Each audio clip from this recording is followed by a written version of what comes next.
Now let's talk politics in the city of Providence. The Providence Business News this week has a profile of the incumbent mayor, just won the primary, Jorge Elorza. Mark Murphy is the editor of the newspaper and joins us now to talk about his administration and his campaign. Now in your article, he describes himself as pro-business growth progressive, but your reporter wisely asked, if you're pro-business growth, why did you say no to the Fane Tower? And why did you say no to one other pretty big project that's been talking about, that LNG facility for the Port of Providence? Well, I think he's withheld his support on the Fane Tower, but I think one of the things he says about that, at least, is that right now there's more development happening in downtown Providence than there has been for a long time.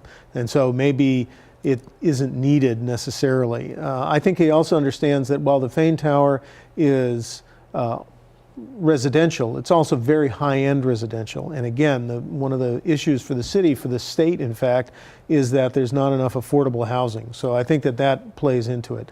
Now the LNG, I think, has to do with the neighborhood around there, as well as just in general the trying to be green, more green in what their energy sources are, whether it's solar or the big offshore wind farm that's coming, and there's still more sea land that can be developed for that. He also describes himself, and actually has carried out things like naming Providence a sanctuary city, being very favorable towards the immigrants who are coming into the city. This is a controversial issue for some. Is the thinking that this will help or hurt him in the November election, or is he so far ahead of the other candidates it won't be a factor? Well, I think that the polling and the money he's raised probably makes it less of a factor, but I don't think that the city itself has a lot of immigrants in it, and his own family. I mean, he's the first generation of his family, first to go to college. He went to Harvard Law School, so he's the success story for immigration. So I think that